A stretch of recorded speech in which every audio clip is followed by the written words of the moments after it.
The story begins as a hero steps in to save a little girl from being swarmed by a horde of goblins, and she can't help but admire his courage. Some years later, Laos the hero goes to the Adventurers Guild to take up a quest. When a lady asks him for a team-up, other adventurers in the guild are stunned by the girl's action. The girl offers to team up with Laos after seeing his sign asking for recruits to join his party. She introduces herself as Narcina, telling Laos she's a skilled martial artist, while Laos introduces himself and tells her he's a healer, but he still doubts his ability. Amherst, an employee of the guild, suddenly cuts into their conversation, asking Narcina if she knows Laost's identity. She informs her that Laost is an incompetent healer who only knows the most basic spells despite growing up as an adventurer. She informs Narcina that Laost is a loser because despite his years of being an adventurer he's yet to learn any advanced healing spells. She informs Narcina that Laost was recently kicked out of his previous party because he couldn't use a detoxification spell to save his party members.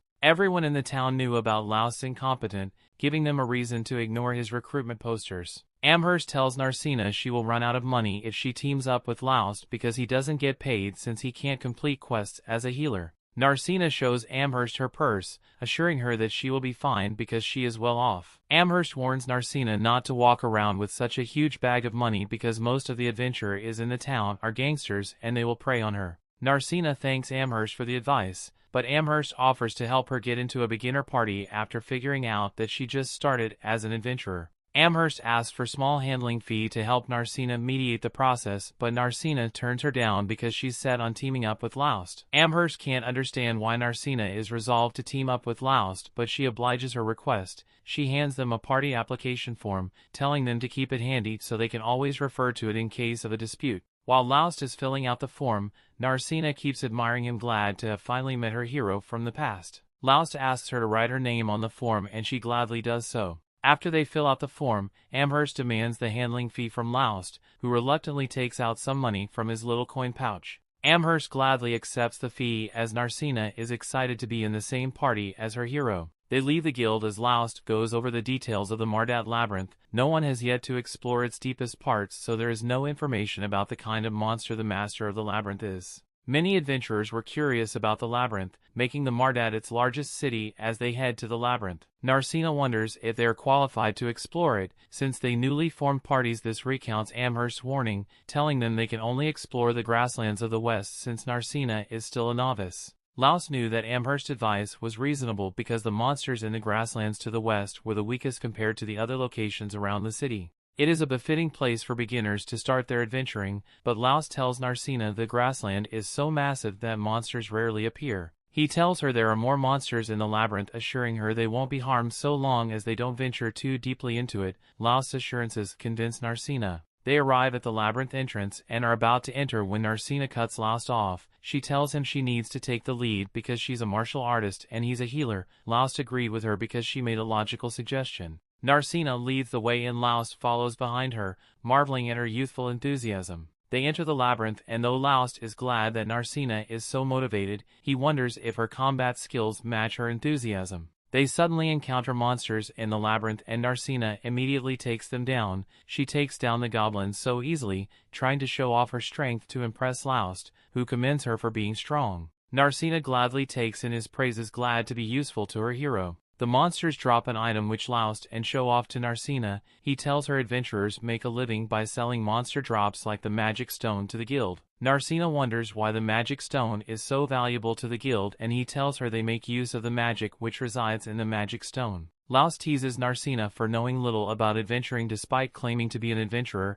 Narcina confesses that she's not very good at studying because she would rather have a practical approach. They gather the magic stones together and Narcina wonders how much she can get from selling them, but Laost tells her they aren't worth much because they are drops from goblins. He tells her the only way to get more valuable stones is to defeat more powerful monsters in the labyrinth. Laost was content with the drops they had gotten because it was enough to pay the bills for that day. He asks Narcina if she wants to explore the labyrinth further and she enthusiastically answers, telling him she wants to go further. She promises to protect him in an emergency, assuring him that no harm will come to him. Her answer convinces Laost, so they keep exploring the labyrinth. They are walking down the labyrinth corridors when Laust suddenly pulls Narcina back. Narcina is so surprised that she wonders what happens, so Laust points at the labyrinth floor. He demonstrates that the floor was booby-trapped and Narcina is impressed. He figured out it was a trap. He points out that the color of the floor was different and Narcina tells him she didn't notice. She wonders how a healer was able to find a trap, which is supposed to be a thief's job, and Laust tells her it's from the experience he's gotten from working for a long time.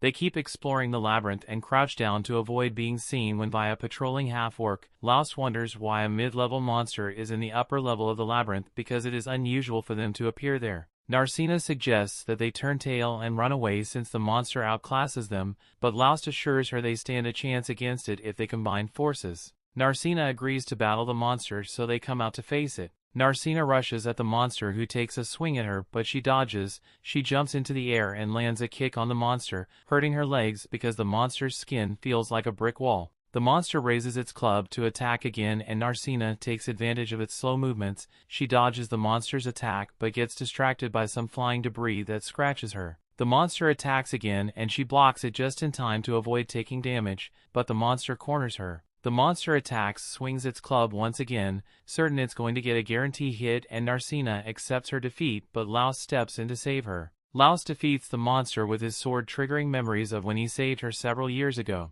Narcina wonders if Laust is just a healer and tells her he has acquired many other skills because he has been an adventurer for a long time. Narcina is impressed by his variety of skills, but Laust suddenly notices that she's injured. Narcina tells him not to worry about it because it's a scratch that will heal in no time, but Laust tells her even the smallest scratches need proper treatment. He tends to her wound, healing it immediately. They go for the drop from the half-orc and Narcina is impressed by how much bigger the monster's magic stone is compared to that of the goblins. Laust is glad the magic stone will fetch a good price because it has a high magic content. He asks Narcina what she wants to do next, suggesting that they go back since they've gotten so many magic stones, but Narcina tells him she's still capable of fighting. They decide to keep hunting monsters while Narcina is still bursting with energy. After their exploration, they return to the guild with the magic stones and Amherst is surprised they defeated so many monsters in just half a day. She realizes that Laust took Narcina to the labyrinth instead of taking her to the grasslands as suggested. She scolds Laust for taking Narcina to the middle level of the labyrinth because it's the only way to get a half-orc magic stone, but Laust tells her they only explored the upper levels. Narcina backs him up, telling Amherst that Laust didn't let her explore the labyrinth further than the upper level despite insisting on it. Amherst is convinced that Laust is innocent, so she gladly accepts the magic stones and joyfully goes to the back to sort out their payment. Narcina wonders why Amherst is so happy in Laust, tells her the guild employees get a raise when they turn in the magic stones returned by the adventurers they are responsible for. Amherst sweet-talks Narcina into working harder to obtain more magic stones so they can always get a raise at the guild. She hands Laust their payment and Laust is surprised by how much they get from a single expedition. Laust still can't believe he gets so much money from the magic stones because the payment is 10 times what he has ever made. Even if he splits it in half and gives Narcina her share, it suddenly dawns on him that his former party ripped him off heavily. Amherst points this out to Narcina, who is furious, reminding Amherst that she was supposed to help settle monetary disputes between party members. Amherst tells her they can intervene if Laust pays the fee, but Laust decides to let things go because he now has a new party. He decides to forget the past and focus on his new party. They leave the guild, but Hansam, the guild master, walks out of his room and silently observes as they go. Amherst gleefully takes inventory of the magic stones in her possession when Hansam suddenly walks in on her. He asks her if she helped Laust find a new party and she tells him she can't sweet-talk anyone into teaming up with Laust because everyone knows he's a fraud. She informs him that Narcina decided to team up with Laust because she felt a special connection to him. Hansam gets a description of Narcina from Amherst and leaves her to her magic stones. Laust and Narcina walk into an inn and the waiter greets them. The waiter recognizes Narcina as Laust's new party member and Laust is surprised that news of his partnership with Narcina has already spread all over the city. The waiter tells him everyone was surprised that someone as incompetent as him was able to get a new party member. Laust shrugs off the blow to his reputation and makes a reservation for dinner and a room. Mary, the inn owner, asks them if they will be sharing a room and Narcina looks forward to sharing a room with Laust, but he dashes her hopes by making a reservation for 2 rooms.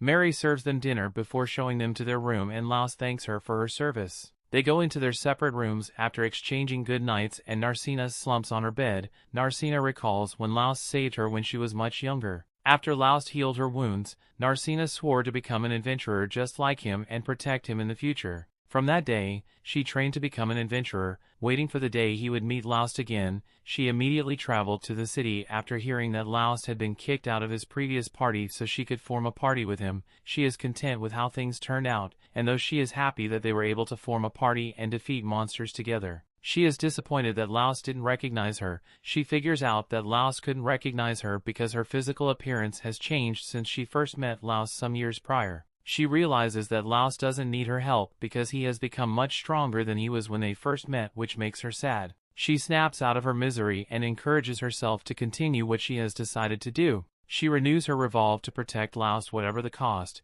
She didn't want to conclude that she came to the city for nothing, so she put her doubts behind her. She gets ready for bed, but something bothers her. She can't help but wonder why the townsfolk think Laust is so incompetent despite his overwhelming strength. The story continues. We see in the past when Laust was still part of Lightning Blade. The party was up against a Hydra and one party member has already been injured by it, so it was Laust's job to heal her while the party leader held off the monster. Unfortunately, while Laust was able to heal a physical injury, the woman was also poisoned, so she asked if Laust could deal with the poison as well. Laust apologizes and tells her he can't actually get rid of the poison, so the woman gets pissed because that means she has to recover by herself. The leader asked her to stop complaining and get back into the fight already because he can't keep the Hydra busy forever, but with the poison still in her system, the woman is in no condition to fight. The leader asks Laust to get her back in shape, but Laust says he can't do it and that they should have brought an antidote potion with them. The leader argues that he didn't buy one because antidotes are expensive and that's supposed to be Laust's job as a healer. Since Laust and Siberia aren't going to get much help for now, the leader turns to the mage and asks her to do something to help him because he can't handle the Hydra himself. So Armia tries using a flame spell, but it does absolutely nothing against the Hydra, so she gets scared and drops her staff. Margulis is given up on his party's incompetence, so he turns around and orders everyone to retreat immediately. Since Margulis gave up, Armia breaks down and runs away as well, followed by Laust and Siberia, who still can't walk, so Laust is helping her. However, as they are leaving, the Hydra key to close eye on Laust for some reason. Once they got back to the guild, Margulis took great joy in telling Laust that he was being kicked out of the Lightning Blade party, and he justifies his decision by saying it's Laust's fault that they couldn't defeat the Hydra, but Laust doesn't think he's the only one to blame since both Margulis and Siberia were so excited to battle a Hydra that they stayed up all night and went into the fight sleep deprived. The two of them refuse to accept any accountability for the failure, so they both look to Armia and tell her and decide who is at fault. Armia doesn't want to put the blame solely on Laust, but she also performed terribly during that battle, so she doesn't want Margulis targeting her instead for being useless, and thus she decides to throw Laust under the bus. Laust soon wakes up from his dream, and he realizes that he must still be bothered by what happened to him that day. Back before Laust during the Lightning Blade, he was already known as an idiot healer by everyone in town, although he still dreamed of becoming a first-rate adventurer. So when a party reached out to him with a position, Laust was overjoyed and jumped at the opportunity. However, once they were in a labyrinth, Laust soon found out that they hadn't hired him because they wanted a healer, they hired him because they wanted a human sacrifice and distract the monsters. Laust was tossed out and forced to run for his life, while his so-called party members at the time tried to walk past him without a care in the world, but all of a sudden, the monsters earned their attention away from Laust and began attacking the other party members instead, they into a total massacre. In the end, Laust was the only one who managed to survive, and while he knows it is normal for a weak commoner like him to be treated this way, he still wished that someone would acknowledge him as a real adventurer. Just then, as he was walking home, came across a carriage that had been attacked by some goblins, and normally he wouldn't care enough to put himself in danger by helping, but he saw how scared the little girl looked, so he threw caution to the wind and ran down to defend her, even though he was just a useless healer. He did his best to fight off the goblins, but he still sucked at combat back then, so in a matter of minutes, Laust got knocked out by a club to the back of the head. Laust fully expected to die that day, but he eventually wakes up and finds the little girl standing over him. He wonders how he could possibly still be alive, but then he looks over and notices that the Knight's Order had shown up and defeated all the goblins. He went through all the effort of trying to act heroic, but in the end, it looks like he's still an absolute idiot no matter what he does. However, despite the fact that he didn't do much, the girl still thanked him because his actions brought enough time for the knight's order to make it here, and she thought it was really cool the way he jumped in to save her. Laos notice is a scratch on the girl's arm, so if he raises his hand to heal her injury and she's thankful for it, but Laos doesn't think he deserves any praise because low heal is the only thing he can actually do. The girl looks confused, so Laos tells her all about his weakness and how he was just tricked into going into the labyrinth just so he could be used as bait, and she feels sorry that he had to go through such a thing. So she stands up and declares that she will become an adventurer in the future and form a party with him so she can protect Laos. Soon enough the girl left with the knight's order, and by now Laos have pieced together that she was the daughter of a noble family, so he never believed she would actually become an adventurer or that he would ever meet her again, but nevertheless her words gave him courage. So he decided to continue doing his best to become a proper adventurer. He went on a journey and soon found himself a mentor, so under their instruction he began his training arc, and worked tirelessly for countless hours to improve himself, and while as a healer he could still only use basic heal, he developed many other useful adventurer skills, so he was confident that he would no longer be a burden to anyone. And upon returning to pursue his adventurer dream, the first party join was Lightning Blade, but we all know how that turned out, don't we? Still Laos is grateful to that girl, because if she hadn't said those kind words to him that day, probably would have quit being an adventurer once and for all that day. But it's not like he will ever get the chance to meet her again, and there's no way she would have actually become an adventurer like she said she would. Just then, Narcina knocks on his door, so Laos goes to answer and she tells him she was thinking about going down to get some breakfast, so she wanted him to come with her, and he happily agrees. After breakfast, they head down into the labyrinth again, and this time they are going for some of the lower floors. As they enter, Narcina spots an inscription in the ground, and it looks like it's a teleportation circle, although she has never seen one in person before. Laos explains that you don't find teleportation circles in every labyrinth, and this one was probably put here by magicians soon after the labyrinth was discovered, although he doesn't have much information about it. Narcina asks if they can use this to teleport to different locations, and that's technically correct, but there still needs to be a teleportation circle on the other side to exit from.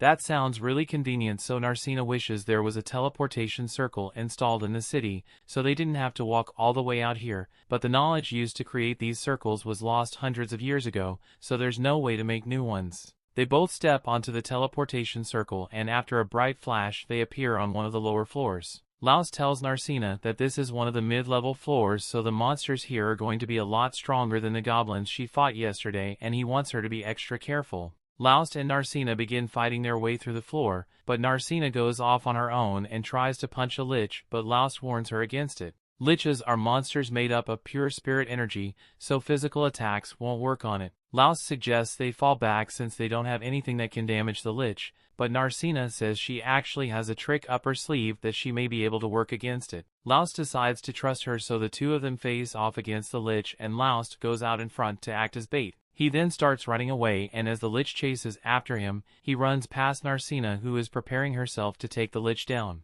All people possess a form of spirit energy within them called ki, and as a martial artist, Narcina has training enough that she's able to control the ki within her body and use it as a weapon by covering her fists with it. This way, when she goes to attack the lich, she punches a hole straight through it, and it soon disintegrates like any other monster and drops his magic stone. Laos runs over to check on her, and she seems perfectly fine, aside from the wounds she got on her arm. Laos tells her to stay still for a second because he wants to try something, so he pulls out a magic item that enhances the effects of healing spells, and uses it to heal Narcina's wounds. They head back to the guild together to show Amber the stones, and she is shocked that they managed to defeat a lich, but she is also excited for the commission she will get from this sale. Laos and Narcina get a lot more money than they were expecting, so they are in a really good mood and start heading back to the inn, but along the way, they run into a fight going on in the middle of the street. Things like this have been becoming more common over the years as more and more outlaws move into town to become adventurers, and they've been given all the honest adventures a bad name.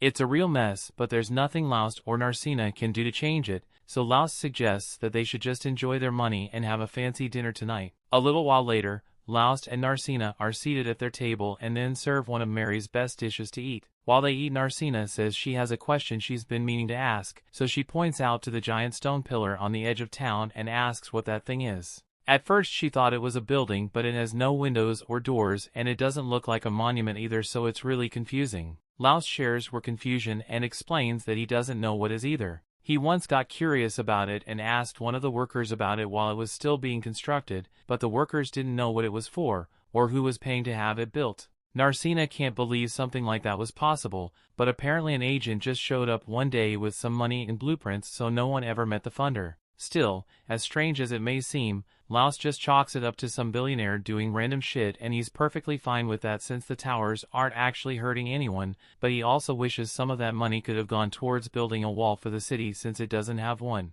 Narcina agrees that a wall for the city would be nice, but at the same time she doesn't think there's much to worry about since with the number of adventurers that live in this city, whether it is monsters or thieves that attack, she's sure it'll be able to fight off any threats. After dinner, they both head back to their room, but before Laos goes to bed for the night, Narcina calls him back. She clearly has something to say, but she can't bring herself to see it, so she just tells him goodnight and heads to bed. Inside her room, she jumps on her bed and is upset because she wanted to tell Laos that she wants stay in the same room as him, but she couldn't come out and say it because it was too embarrassing. In the other room, Laos is lying in bed with his mind at ease now that he has such a great party member. He was able to continue adventuring thanks to that little girl's motivation, and while he doesn't know if he will ever get to meet her again, he has a lot to thank Narcina for. In other news, Margulis has just found a new member for the Lightning Blade party, and while he seems really excited to have Lyra join the team, Siberia doesn't seem to like her very much, and Armia is too shy to make direct eye contact.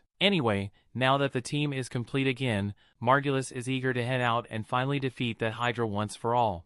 The story continues. We see the Lightning Blade party heads back to the swamp to confront the Hydra, and luckily, the Hydra hasn't grown its head back yet, so they won't have to do as much work. Margulis quickly comes up with a plan of attack and says he and Lyra will attack from the front, Armia will provide magic support, and Siberia will seek out from behind. He's just about ready to run out into the action, but Lyra calls a timeout because there's no way she can be on the front line of an attack as a healer. Margulis is confused because Laos always fought on the front lines with them, and Lyra can't believe they were forcing their former to fight out on the front lines, but Laos never seemed to mind. In fact, Siberia recalls that Laos sometimes got some really good hits in, and he was actually the one who cut one of the Hydra's heads off. Lyra is in disbelief after hearing this, but Margulis doesn't expect her to do something like that. If she says she can't fight on the front lines, he's fine with that, but to make sure he asks her if she is capable of casting the detoxified spell to counter the Hydra's poison, and that's something she can actually do, so Margulis tells everyone to get into position to slay the Hydra today. Back in town, Laos and Narcina have just returned from their latest trip into the labyrinth, and Amherst is glad to see that they've brought more gems to sell to her, but she reminds Laos that he shouldn't push Narcina too far because she is still only a new adventurer, so Laos assures her that he's being very careful about the fights they get into. Amherst is glad to hear that they're being cautious, but there's still a limit to how much can be done with a party of two, so she suggests that Laos and Narcina should think about recruiting some new party members to make things easier for them. Laos agrees that more party members would make things easier, but ultimately, he decides that it isn't worth the hassle since he and Narcina are already making a lot of money as they are. Amherst admits that he's right, since with the amount they've been making recently, they could probably rent a house instead of staying in an inn if they wanted to. Narcina had no idea it was possible to rent a house in the city, so Amherst explains that there's a limit to the amount of equipment and items that you can store in an inn, but that's not an issue when you have a private room, although it's quite expensive, but the real value shines when there's a male and female party, so the extra privacy allows for a lot of late-night activity. Narcina suddenly seems really interested in renting a private house for some reason, but seeing as Laos did not react, Amherst doubts late-night activity is a possibility in this case. Speaking of private houses, Laos recalls that Lightning Blade had a private house as well, although they forced him to sleep in the storage closet, so it wasn't very comfortable for him. Amherst laughs how badly Laos was getting mistreated, but if it makes him feel better, she lets him know that he was actually pretty lucky to have been banished from Lightning Blade. Ever since he was kicked out, Margulis and the rest of Lightning Blade haven't been able to accomplish a single mission. Margulis can understand why, but Lyra can clearly tell that he's too dumb to realize he isn't strong enough to handle a Hydra head-on. Margulis hears her, so he's about to start yelling again, but Lyra tells him to be quiet, otherwise she can't concentrate on helping Armia recover. Armia was badly injured and poisoned, so Lyra really does need to concentrate, and while she's doing that, Siberia tells Margulis that as much as she hates to admit it, Laos may have been more valuable than they gave him credit for. Even though he stuck to healing, he was still able to get the job done in the end, and he also didn't notice that they were scamming him out of his money, so he was the perfect party member. Margulis is really wishing Laust hadn't quit, but Siberia reminds him that he was actually the one who kicked Laust out of the party, and he made a big show of it too. Margulis had totally forgotten all about that, but if he was the one who kicked Laust out, then he thinks it should be easy to get him back. All I have to do is ask, and he is sure Laust will rejoin the party immediately, because after all they're the famous Blades of Lightning, so no one would turn down an invitation to join the party, although Siberia is starting to question if she even wants to stay in the party at this point. By the next morning, Lyra is finally done healing Armia, so she wakes up and thanks her for the healing, but Lyra is just happy she could help. She asked if Armia feels well enough to eat, and since she does, Lyra heads downstairs to get some food for her, but when heads downstairs to ask where the food is stored, she realizes Siberia and Margulis are gone, and she has no idea where they went. Margulis and Siberia are currently the guild, and Margulis loudly proclaims that he is willing to graciously allow Laust to return to his party. Once again, everyone stops what they are doing and stares in disbelief, and Laust is most shocked of all, so he asks Margulis to repeat himself because there's no way he could actually said something so dumb. Margulis repeats himself and Laust's ears weren't deceiving him, but he still doesn't know how to respond or such a ridiculous request. At the same time, Narcina and Amherst see what's going on, and Amherst explains the blonde guy is the leader of the party that kicked Laust out, and now he's trying to get to come back by acting condescending. Laust obviously isn't amused with Margulis's speech, but before he can say anything, Margulis assumes he might be upset about the fact that they scammed him out of his pay while he was in their party, so Margulis apologizes and acts like it was an honest accident. He promises that Laust will get a fair share this time around, plus they could really use his help since the new healer Margulis hired isn't very useful in combat. Siberia thinks there's no way Laust will actually agree to Margulis' request, but to her shock, Laust actually thanks Margulis for the offer. Narcina refuses to let Laust be stolen from her, so she runs out in front of him and starts yelling at Margulis, saying Laust will never join his party again. Laust touches her shoulder and tells Narcina that she doesn't need to worry about him leaving, after which he turns to Margulis and tells him that he was only saying thanks to be polite, but he has no interest in ever joining his party again. Margulis can't believe he got turned down, and so if he starts getting desperate and accuses Narcina of trying to use Laust because she realized he is actually really useful to have around. All Margulis's aggressive pointing is starting to get on Laust's nerves, so he grabs Margulis' hand and warns him that if he ever does anything to hurt Narcina, Laust will make sure his body will be mangled beyond recognition. Laust then turns to leave, and Narcina pauses for a second to rub it in Margulis's face one last time. After they've left, Margulis doesn't know what to do, but he still wants to defeat the Hydra, so he yells at Amherst to recommend him a new adventurer for his party, preferably one who can handle fighting on the front lines alongside him, and Amherst really doesn't want to have to deal with him, but it looks like she won't have to because an adventurer walks out from the crowd. And this dude looks like he completed all the side quests before coming here. The mysterious man offers to join his party and asks if Margulis is satisfied with his level of strength. Margulis checks the guy out and he definitely looks strong, but to make sure, he's going to have to test his sword skills. He draws his sword and charges at the man, but with a simple swing of his sword, the man instantly disarms Margulis and makes him look stupid in front of the entire guild. After recovering from the embarrassment, Margulis says he will accept the man into his party. However, Siberia doesn't think it's a good idea to trust a man who wears a mask all the time, but Margulis says they have no choice, because if they don't defeat the Hydra, Lightning Blade reputation as a strong party will sink like a rock, so he walks out to the guy and asks for his name, so the guy tells in his name the Seek. Back at Laust and Narcina's inn, Narcina is checking herself in the mirror when she hears someone knocking on Laust's door, so she goes out to check who it is and finds Sheila at Laust's door. For some reason, her first thought is that Sheila is trying to make a move on Laust, but after thinking about it for a bit, she realizes that couldn't be possible. Once Laust finally opens the door, Sheila informs him that he has guests waiting for him downstairs, which is surprising, but Laust decides to go meet with them to see what this is about. Once he gets downstairs, Laust and Narcina meet with Armia and Lyra, and while Armia feels bad for coming at him with such a brazen request, she asks Laust if he could come and help them just this once. Margulis still intends to go after that Hydra and even hire a new warrior to help with the mission, but Lyra doesn't think it's going to be enough to win. For one thing, Margulis is still too stubborn to buy an antidote potion because it costs money, and he's never going to realize how reckless he's being until someone ends up dying because of him. Armia knows it's too late to apologize now, but she acknowledges how strong Laust is because if he hadn't cut off the Hydra's head last time they fought it, the entire party would have been wiped out. Laos still doesn't think he did all that much, but Lyra points out that the party struggled to survive against the Hydra that have lost 2 heads already,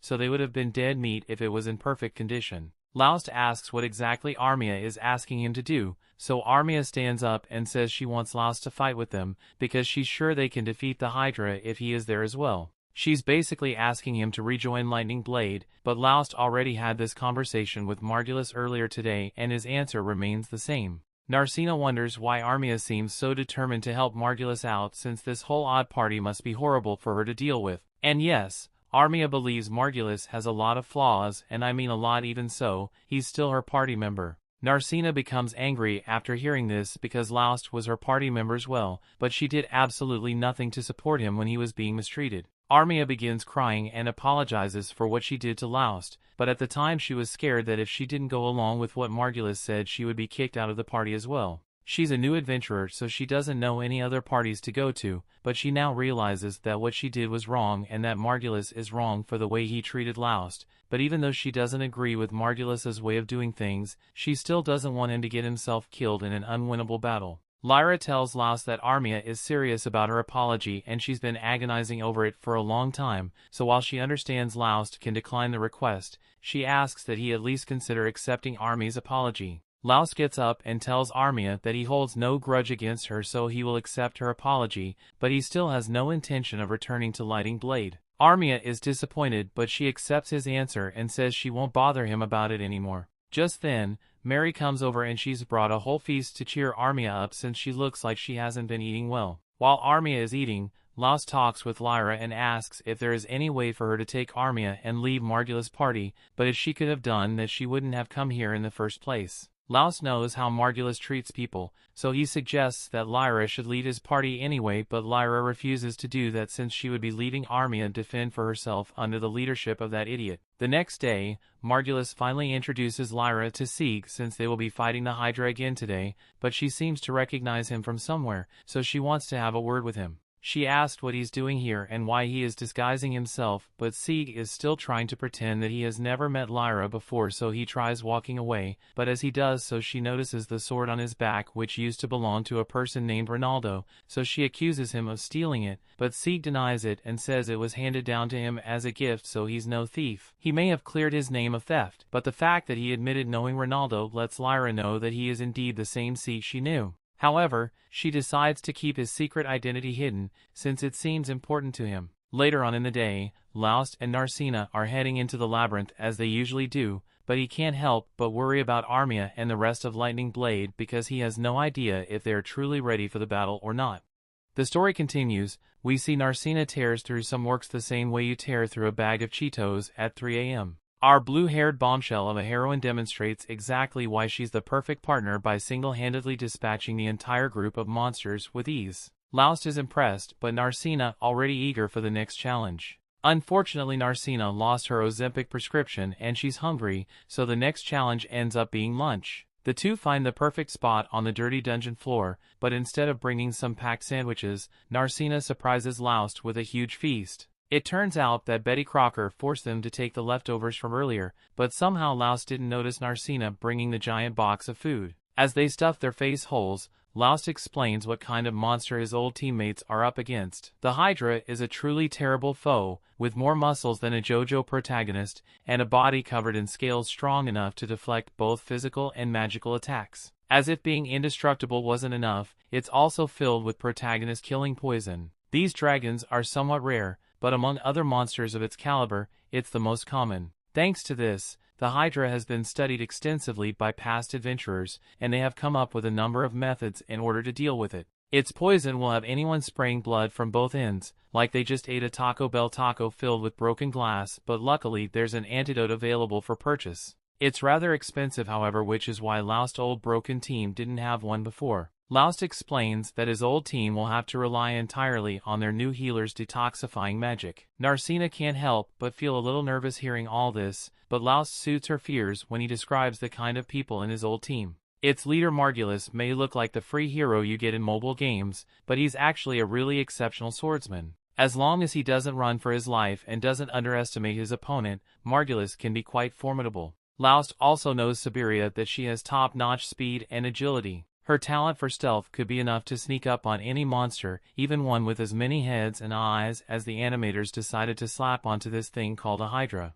Narcina doesn't like hearing Laust speak so highly of his old squad because they dropped him, the same way you guys drop an anime after the first filler episode. However, Laust says that the only language he knows is the truth, so Narcina keeps her opinions to herself now. Instead, she mentions how tired she's getting challenging the same dungeon day after day. Laust agrees that it might be time to move on, and Narcina excitedly brings up the wetlands that are not too far away. Meanwhile, in the wetlands not too far away, we join Lightning Sword. They're in the middle of fierce combat with the Hydra that looks like it was solely created to remind side characters that they're not main characters. Margulis manages to land a cutting blow against one of the many heads, and their latest member Seek follows that up with a slash of his own that nearly decapitates the beast. Pressing his advantage, the masked swordsman readies another assault, but as his blade reaches the beast, he pulls back and retreats. Margulis angrily calls him out for not finishing the job, but Seek counters by asking if Margulis would really be alright with him taking all the glory for himself. He believes that Margulis, the trophy man, deserves this trophy for himself. After all, Margulis the Hydra Slayer does have a better ring to it than all his other stupid nicknames. Eager for me to stop making fun of him, Margulis charges headlong at the monster, but he's quickly sent packing after his foolhardy attack. Lyra's busy treating their rogue, but she can't believe that their brain-routed leader is charging straight at the monster. He has no chance because the dragon's basically a walking tank with more blackheads than Siberia's back. Lyra continues to complain, but Siberia says that's just who he is. She likes bad boys and she finds his stupidity rather charming. With her injuries healed and her terrible choice in men, the rogue rushes back to make more poor life choices. Just then Lyra's attention shifts to Seek, who seems to be merely observing from a distance, and she wonders what he's planning. The fight has dragged on for a while now, and the Hydra is beginning to slow down. Siberia's distractions allow Margulis to deal considerable damage, and in this world with no child labor laws, Armia is working overtime with their magical assault.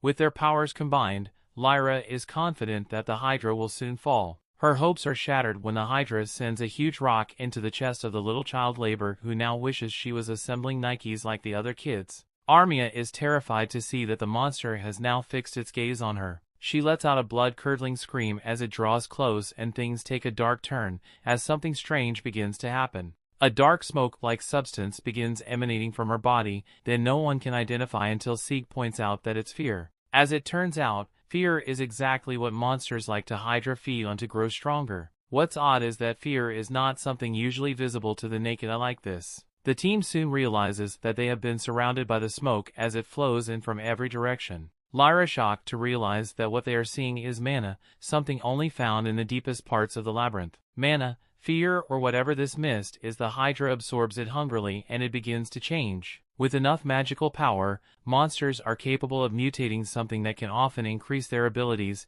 and turn them into even more terrifying opponents. Unfortunately, instead of transforming into something truly creative, the low-budget anime studio just changed its color and throw on some more heads. Still, the beast is several times more powerful than it was before, and Lyra never imagined that she would see a transformation happen in real life. There is no way for Lightning Sword to beat this new and improved monster, so Seek tells Lyra to take care of the mage and Margulis it is time to retreat. Margulis, the legendary Hydra Slayer, does not retreat however, he charges forth once more intent on taking at least one head as his prize, but as his blade makes contact with the Hydra scales, it cracks and snaps in two, completely failing him like the cheap gaming mouse you bought fails you right in the middle of a match. Left defenseless, Margulis nearly finds a new home at the back of the Hydra's throat, but Laust appears to save him just in time. Margulis is shocked to see his old teammate, but there isn't much time to talk. With Narcina's help, the two manage to drive back to Hydra, but Laust is needed somewhere else. Seek points out that Laust is a mere healer and sends him off to go treat Armia while he holds the beast back. Lyra has used up all her side character points so she can no longer help their fallen mage. Luckily, Laust arrives with plenty of his plot armor tokens,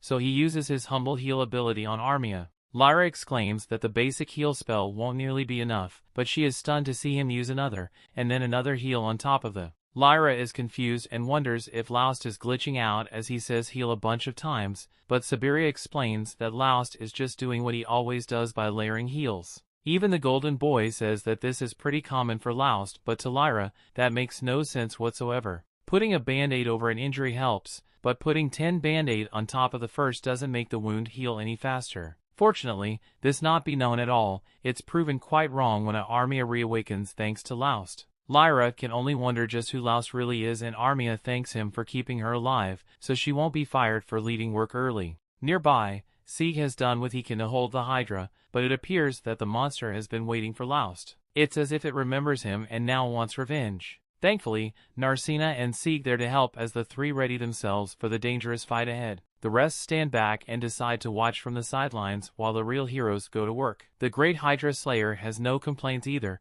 but only because his sword is broken, not because he's a coward. The intense fight begins as Narcina lands a stunning punch, and Laust capitalizes on the opening she provides. Meanwhile, Sieg's great sword cleaves a head clean off in a single stroke. Margulis is shocked to see that his blade didn't break, but Lyra explains that it's a magical sword. Margulis is stunned because he has heard of this legendary blade, and it's way better than his pathetic sword that his girlfriend always laughs at. Just then a costly mistake by Narcina sees one of her strikes countered by the Hydra, and she is thrown to the ground. Disturbingly, the monster doesn't attack, but instead seems to take her hostage and dares Laust to fight it one-on-one. Lyra comes in with more epic world building by explaining that monsters don't just get stronger when they mutate into slight variations of themselves, and they get smarter too. This monster now has more intelligence than one head than their entire party, and its heart is full of vengeance. Laust is no punk, so he tells everyone to stay back and he accepts the challenge. Laust dashes forward with the scene quickly cuts to a disappointed old man. When we return to the fight,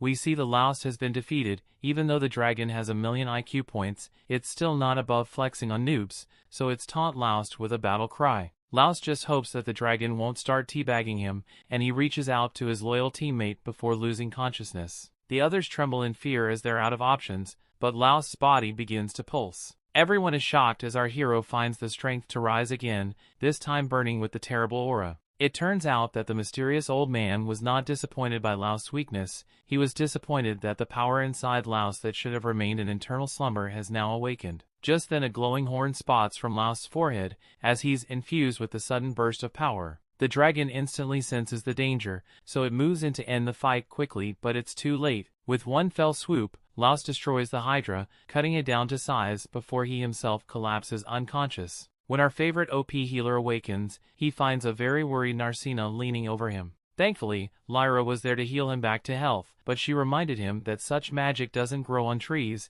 and she'll be sending him her bill later, and it might hurt more than the Hydra. She asked what all that horny business was earlier, but Laust has no clue what she's talking about. Regardless, Laust's old teammates change their attitudes faster than you change clothes after realizing you haven't showered for a week. Margulis is delighted to realize that his good buddy Laust is so strong, and he's convinced that with him at their side, they could even beat the master of the labyrinth himself. Siberia reminds him that no one has even seen the master and says that they should slow down a bit. For the time being, they can sell all the magical stones they gathered after defeating the Hydra. Such a haul split between the three of them is enough to make them all quite rich. Laust points out that more than 3 people helped, but that's not how the lightning sword operates. Margulis deems that the 2 newbies on the team hardly did enough to earn a share, and he thinks that it's simply Laust's trophy waifu. Margulis then declares that he, Siberia and Laust can claim the prize for themselves, and even poor Armia isn't included because child labor is cheap anyway. The evil Margulis even goes as far as to suggest that Armia might never wake up, so they might as well just sell her for some extra coin, considering how useless she is as a mage. Narcina quickly fed up with this dark turn of events, so she knocks Margulis off his feet with one solid punch. The fallen trophy case starts whining that guild members are forbidden from fighting each other, and he demands that others testify against Narcina. Naturally, the people he just pissed off didn't see a thing and they have nothing to testify to. Luckily for him, his partner in crime is there to back him up, and she says that should let the guild know that they're collaborating to break the law. Sieg has a change of heart and says that he might have seen something after all. However, much to Margulis' chagrin, he reveals that what he saw was someone trying to human traffic a young girl. Lyra agrees some pervert definitely tried to sell an unconscious person off, an evil felony that demands punishment, even in a fictional anime world. Sieg says that he can't let this go, and Margulis is shocked when he hints at what his real identity is. Afterwards, Margulis and Siberia get their just desserts and are tied up, like you or when you're watching anime and your friends want to hang out. Sieg takes off his tiny mask that hides absolutely nothing to reveal his true identity. His real name is Zyge, an absolute shocker by the animators. It turns out that he's an adventurer from the Royal Adventurers Guild, which is a pretty big deal. He explains it as part of the Royal Guild. He's there to police other adventurers and to safeguard the town, a job usually meant for local adventurers who have been lacking as of late. When he first arrived to investigate, he immediately ran into Lightning Sword and has been closely watching them ever since behind his perfect disguise. Zyge was completely unrecognizable behind the mask and he witnessed a lot, so it's no surprise that Margulis and Siberia are judged to be unfit for the guild and will be expelled from the association. The two are likely to end up serving a lifetime of forced labor, mopping up baby oil after every ditty party. Their wailing and whining begin, but the two are ignored as Laust says to speak with Zyge in private. Amazingly, he asks that his old teammates be spared for some reason. Laust explains that once those two were good adventurers with dreams and aspirations, but were corrupted by the idea of being the very best. They may crave wealth and social status, but they aren't truly evil, just misguided and lost. Laust's speech works way better than mine does when trying to get out of a speeding ticket, so Zyge agrees and releases the two of them. However, he makes sure that they understand that he might always be watching, and they will never know it because he will be wearing his mask again. The lucky pair doesn't need any more convincing and quickly run off, hopefully right out of this story for good. Zyge explains that even if they had been expelled, they would only go on being their devious selves, trying to human traffic anyone they came across. This way, as adventurers, the guild can keep an eye on them. However, Amherst isn't so sure about that. Keeping tabs on those two might have been easy in the capital city, where high-level adventurers hide their identity using sophisticated disguises, but this is just a small town and they don't have those kinds of resources. Zyge agrees and suggests that he stay a while to make sure that things stay on the level around here. With all that said and done, Narcina isn't feeling the best about what just happened. She regrets convincing Laust to help his former teammates, but Laust isn't worried. He may still have feelings for his team, but he feels good about the way things ended and has no regrets. He actually thanks Narcina and asks her to keep being his partner, to which he happily accepts.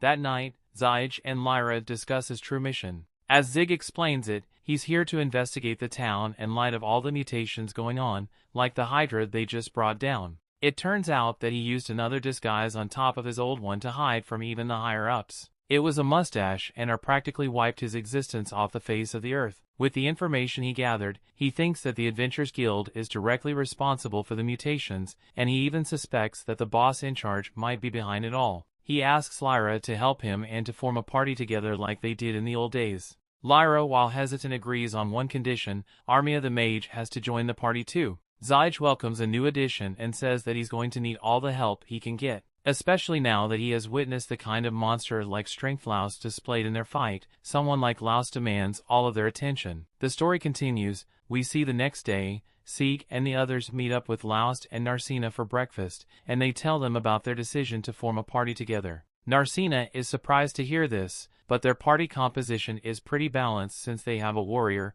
a healer, and a mage. Narcina asks Armia if she's alright with this arrangement, and Armia is more than satisfied because she would have had nowhere to go. Sieg and Lyra hadn't taken her in, so she feels deeply indebted to them for it. After breakfast, Narcina asks Laust what he wants to do today, and surprisingly Laust says the first thing he wants to do is head to the guild. Normally they wouldn't head there so early in the day, but with all the commotion yesterday, he forgot to exchange the Hydra magic gem for money, so he wants to get that done now. But the gem isn't the only reason he wants to go. He has been thinking about taking on a quest from the guild, since it's a way they could make money aside from selling magic gems. Narcina knows quests involve accepting jobs to do things like defeat monsters, find special items, or act as bodyguards for a group, and in exchange for the service the guild will pay them money, but she has never considered taking the quest herself before. However, Laust tells her that if she wants to continue doing well as an adventurer, then she's going to have to gain some experience with completing quests alongside fighting monsters.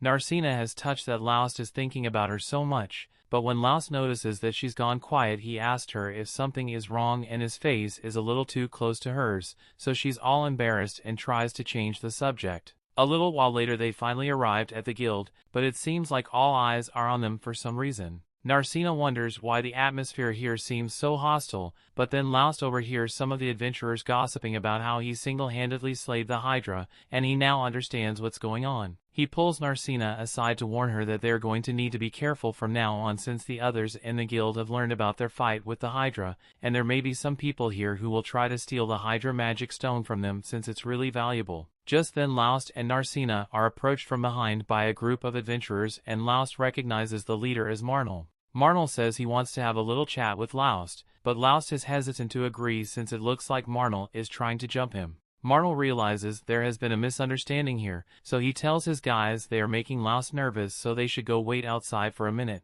Marnell apologized for coming to him with such a large group, but when his guys heard that Laust the Ignoramus defeated a Hydra single-handedly, they all got curious and wanted to ask him about it. But before any of that, Marnell wants to sincerely apologize a lot for not helping him out when he needed it. Everyone in the guild knew that Margulis was mistreating Laust, yet none of them did anything to fix the situation. They all just looked the other way and ignored Laust's issues because they didn't want to have to deal with Margulis, and worse yet, they all mocked him behind his back, so they were just as bad as Margulis. While Marnell may not have done anything to Laust directly, he knows the way he ignored Laust was terrible, so he hopes Laust can forgive him, but Narcina cuts him off and says his apology is not accepted. Laust had to endure years of torment and mockery from everyone in this guild, so if they want forgiveness, Narcina says they all have to get on their hands and knees and beg for 3 days straight. Laust pleads with Narcina not to take things too far because if she actually forces him to do that, then everyone is going to think Laust is the bad guy here. Besides, even if he may have defeated the Hydra,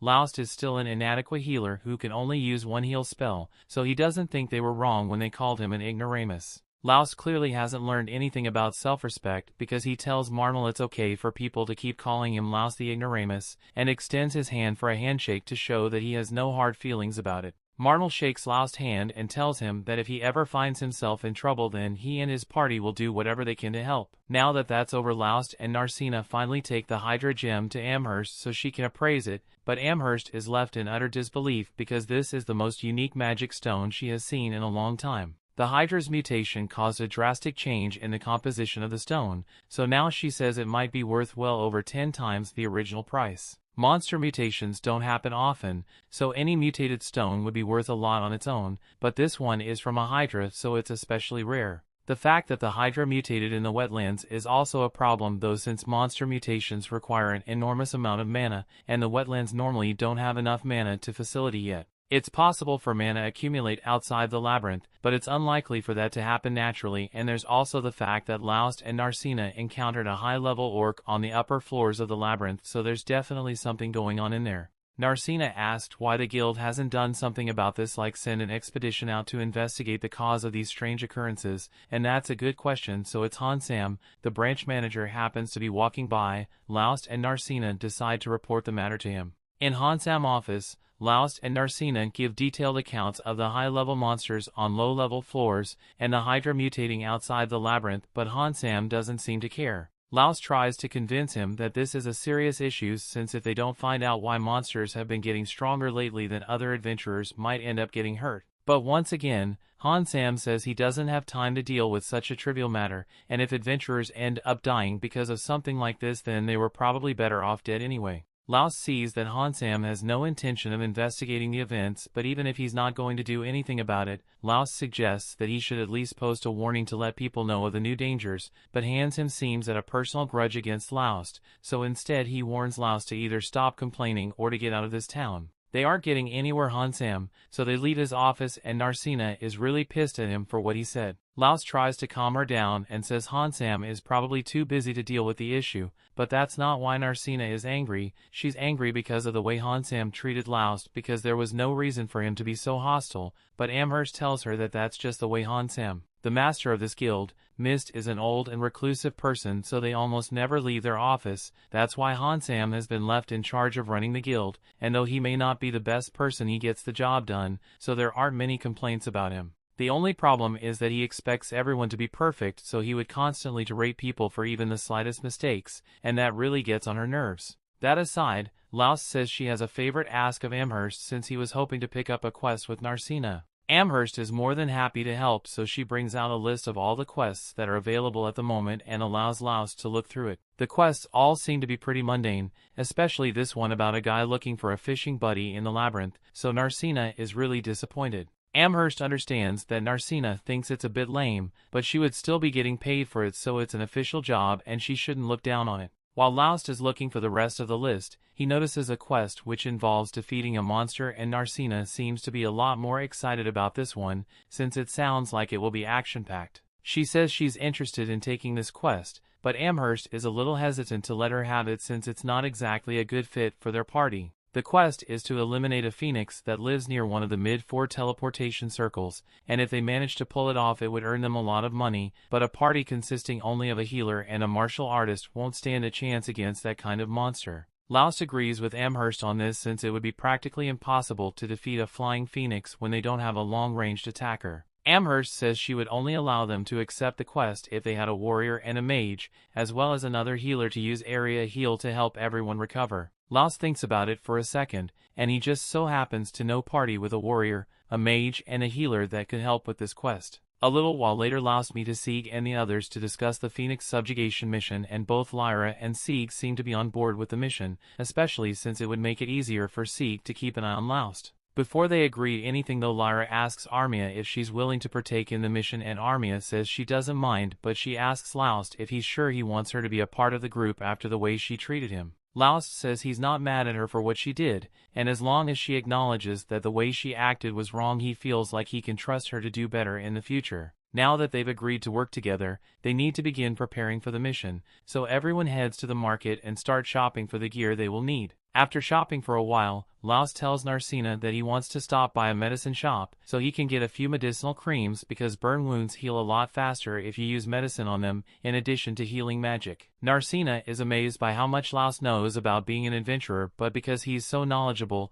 Narcina almost never gets a chance to make herself useful, and she's worried that Laust might not need her around anymore. While Narcina was in deep thought, someone sneaks up from behind and grabs her, so Narcina instinctively reacts and tries to punch her attacker, but the attacker seems far more skilled than Narcina anticipated as she effortlessly dodges the punch and jumps backwards. Once Narcina gets a good look at her, she realizes that she actually recognizes the attacker. The woman's name is Ralma, otherwise known as the Fire Goddess Adventurer, and she's pretty close with Narcina's father, so she was sent here to check on Narcina since she pretty much ran away from home to come here. She assumes the reason Narcina ran away from home as the man behind her, but now that she gets a good look at him she recognizes Laust, and Laust seemed to recognize her as well. They all head to a restaurant so they can talk, and Laust explains to Narcina that he was once Ralma's student, although it was just for a short time, and Ralma thinks of him as a terrible student. She points her fork at Laust and tells him that she wants to discuss something with Narcina that directly involves her family, so she wants them to leave the table, but Laust stands his ground and tells her he won't be leaving. He's in a party with Narcina, so her problems are his problems too, and he's concerned that Ralma might try to drag Narcina back home against her will if he's not here. Ralma finds it amusing that Laust thinks he could stop her if she wanted to take Narcina, but Laust is more than willing to try if Ralma pushes the issue. Ralma tries to scare Laust by conjuring up a small firewall and launching it at him, but Laust is unfazed and easily evades it, so Ralma agrees to let him stay since he seems a lot more capable than he was the last time she saw him. Before they start discussing anything though, Narcina wants to make it clear that she didn't actually run away from home. Sure may have forgotten to tell her parents she was leaving, but she did leave a note saying she was leaving to go be with a man who was almost 10 years older than her. After hearing all that, both Laust and Ralma are shocked, and Laust is starting to understand why Narcina's parents would be so worried. Ralma assures them that Narcina's parents aren't against her becoming an adventurer, they just wanted Ralma to make sure that Narcina wasn't in any kind of danger here, and seeing as she is with Laust, Ralma is sure Narcina will be perfectly safe, so there's no reason for her to get involved any further. Ralma lets the two of them go on with their shopping, and she's glad she makes sure Narcina is alright, but that wasn't the only reason she came to this town. Her main mission is to figure out what the Guildmaster Mist is plotting, because there's definitely something sinister going on in this town.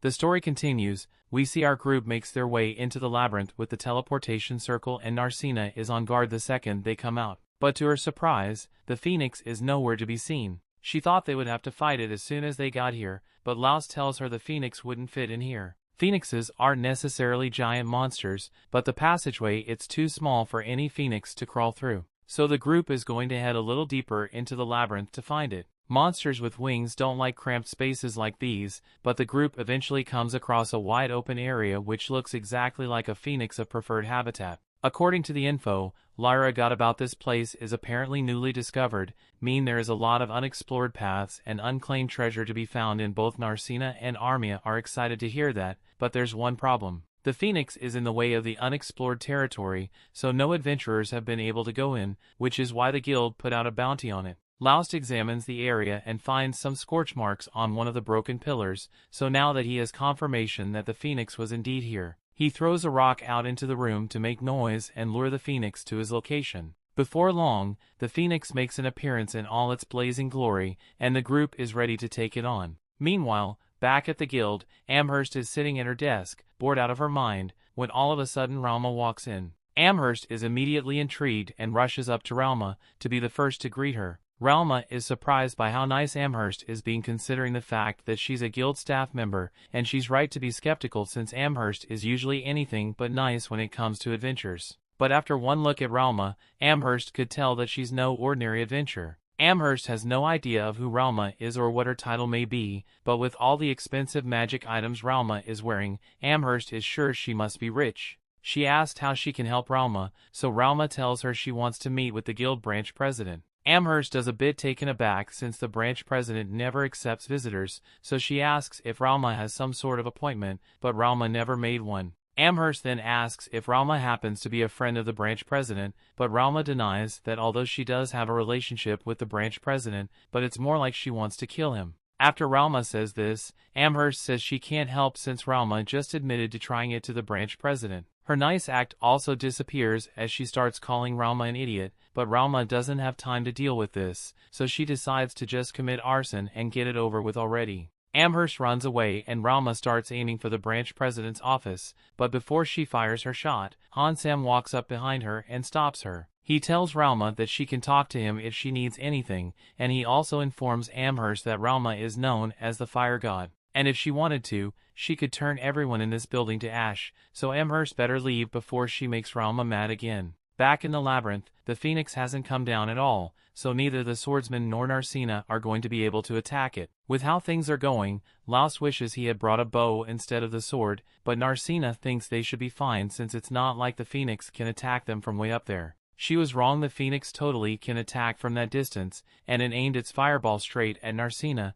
so Laust had to jump in to save her. After he gets her to safety, he explains that while the Phoenix also attacks with its claws and fiery body, it can also launch long-distance fireballs, which makes it tricky to handle. Back of the guild, Ralma speaks with Hansam in his office, and before they start, he asks her if her complaint is about the situation in the labyrinth as well. Ralma is surprised that he would mention that, so Hansam explains that he just had a couple of adventurers complain to him about the dangerous conditions within the labyrinth. Ralma asks how he responded to their complaint, but all Hansam did was tell the adventurer to leave town if he doesn't like the working conditions. That doesn't seem fair, but that's beside the point because Ralma has a different complaint to make. She has noticed that there are a lot of thugs in the city acting as adventurers, and she believes the guild is intentionally bringing them here. Hansam is stone-faced and denies her claim. That's not the only thing Ralma wanted to talk about. There's also the matter of that giant pillar on the edge of the city, and the others like it all over town because she has a bad feeling about them.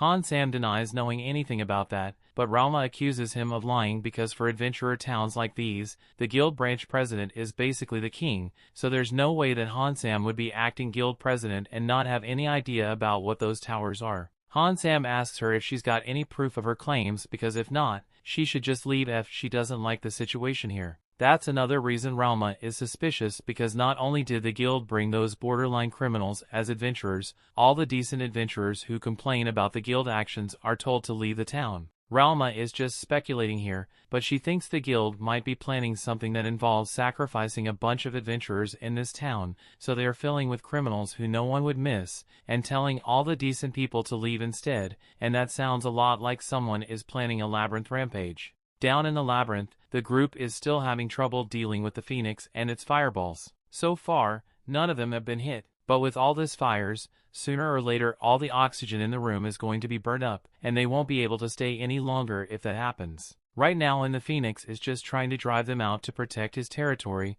since it knows it can't beat the 5 of them in a fight, and that means they can escape if they need to, but they are here on a quest to take this thing down, so they got no choice but to fight it. Zyge asks Armia if she knows how to use water magic, and it's not her specialty, but she says she can cast a water area attack. Even if she can't completely wipe out the Phoenix, if she can at least take out a bunch of its feathers, then it should be enough to bring the monster to the ground and allow Zyge to finish it off. There's still a bit of a problem since it will take Armia while to cast her spell. But until then, Zyge promises that he will make sure she's unharmed. Laust and Narcina are also going to be there to help, so she can rest assured that the plan will work. Armia agrees to do it, so everyone charges forward and begins drawing the Phoenix's attention. While they have it distracted, Lyra tells Armia to get ready, so she begins casting her spell and forms a water arrow. Once she is done casting, she fires it at the Phoenix and the spell takes out one of the monster's wings, so it falls into Zyge's range of attack. Once the opportunity is presented,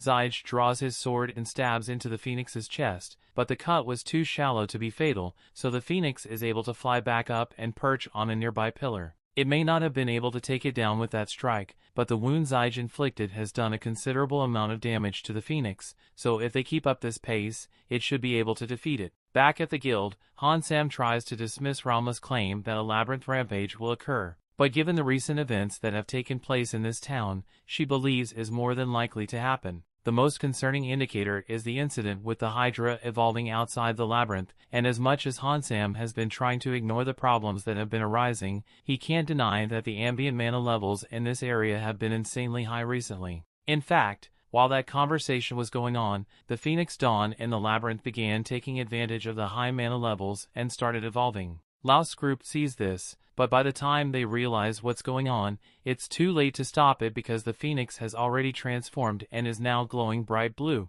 Narcina is confused because Laust's Polder evolutions are supposed to be rare, and Laust is just as confused as she is because 2 high-level evolutions happening in the span of a few days is completely unheard of. Armia starts freaking out after the monster evolves, and if she ends up passing out in fear like last time, since monsters feed on fear, she's basically going to become a power plant for the Phoenix. On top of that, if Armia isn't able to overcome her fear on her own, then she's always going to be a useless adventure. The Phoenix catches a whiff of Armia's fear and immediately locks in on her, spitting an extra large fireball in her direction. There's plenty of time to dodge, so Lyra yells for Armia to run, but Armia is frozen stiff by fear. So Lyra is forced to run up and drag her out of the way, but they aren't going to be able to get out of the way in time. At the last second, before the two could become charcoal, Zyge jumps in and slashes the fireball in two. He made a promise that he would not let Armia be hurt, and no matter what he's going to keep his word, so he pleads with Armia to get back on her feet and fight with them. Hearing this,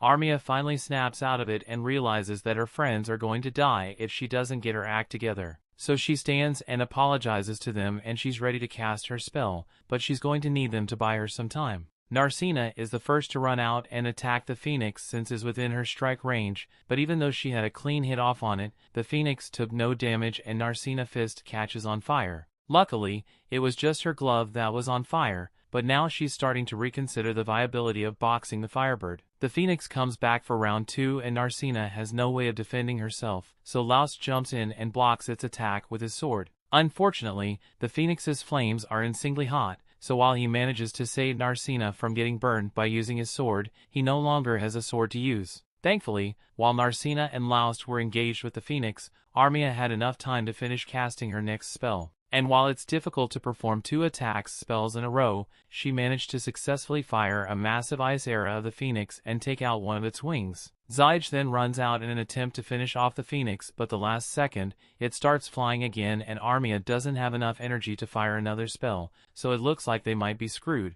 But just then, Narcina comes up with an idea and starts climbing up using some broken pillars until she's above the Phoenix, and now that she has the high ground, she uses a spirit kick to knock the Phoenix back to the ground. And the second she does, Laust shows up and uses his dagger to finish it off. After the Phoenix disappears, everyone begins congratulating Armia for doing such a good job, since they never could have defeated the Phoenix without her attack magic. Armia is so glad that she finally made herself useful, that she breaks out in tears and thanks everyone for their support. While Armia goes to pick up the magic crystal, Zyge and Lyra talk to one another and they comment on how Laust didn't end up transforming like he did last time. They have no idea what happened to him back then, but until Zyge can figure out what's going on with him, he will have to keep a close eye on Laust. The group returns to the inn after that, and Ralma is already there waiting for them. She congratulates Laust for successfully taking down the Phoenix and Laust appreciates it, but he wonders how Ralma could have possibly known about that.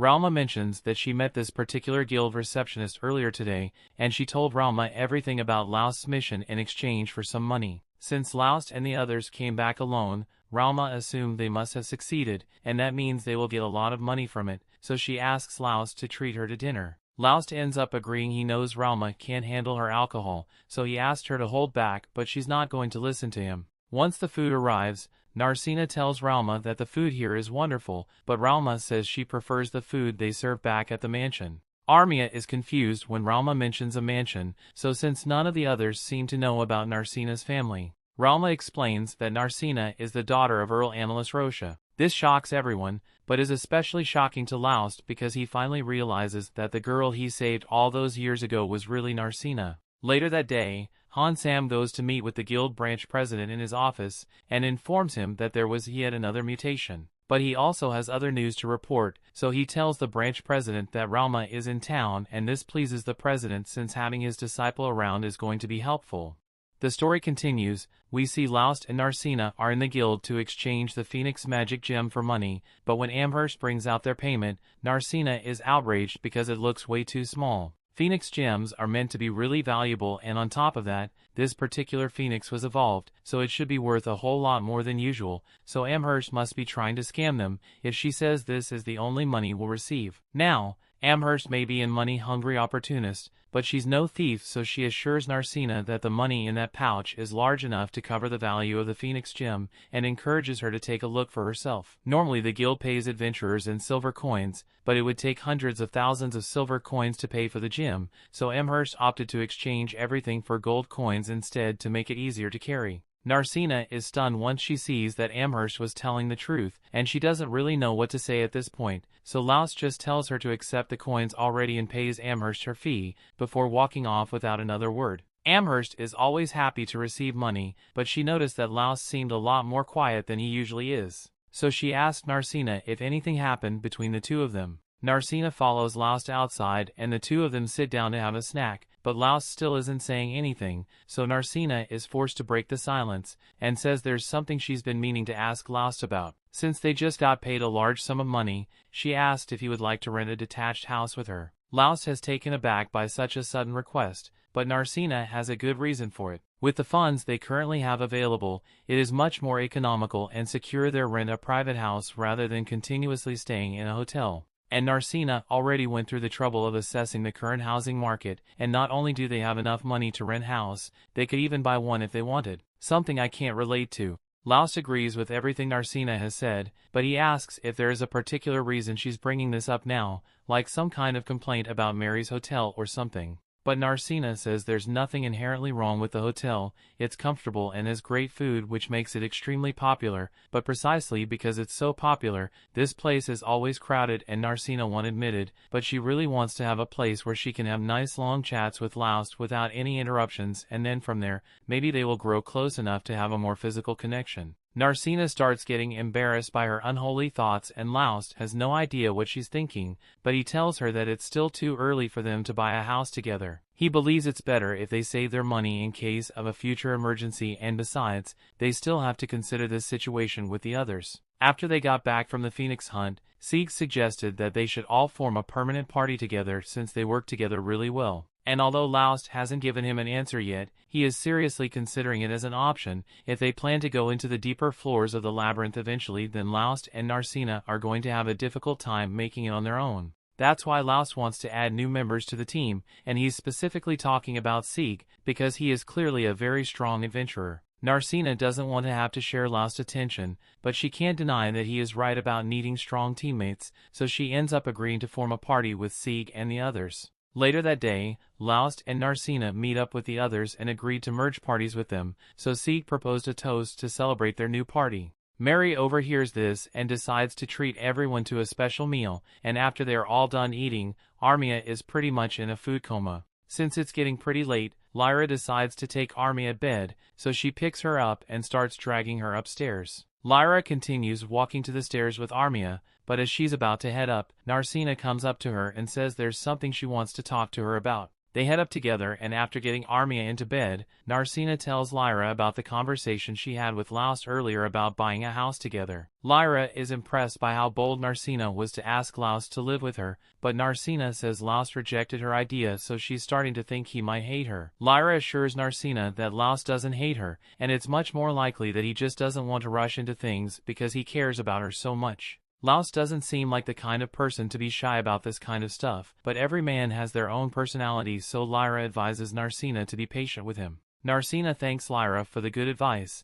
and says she's glad she came to Lyra for help because she knew Lyra would have good relationship advice to give. But all Narcina prays just reminds Lyra the fact that she has never had a boyfriend. While Lyra and Narcina were talking upstairs, Laust and Sieg were having a conversation on the same topic, and Sieg thinks Laust should just agree to live with Narcina. It's not like they are getting married or anything, and Narcina clearly admires him a lot, so it would hurt her feelings if he refused. He asked Laust if he dislikes the idea of living with Narcina, but that's not true at all. She's the one who gave him hope when he was at the lowest point in his life, and she even came all the way to the city just to form a party with him, so he could never hate her. But Sieg can tell that Laust is still too embarrassed to admit that he likes her. Back to Lyra and Narcina's conversation, Lyra starts talking about her romantic history, and how when she lived in the royal capital, several men were trying to earn her affection. So much so that they would join her party just to get closer. Sieg was one of these guys, and one day while he wasn't around,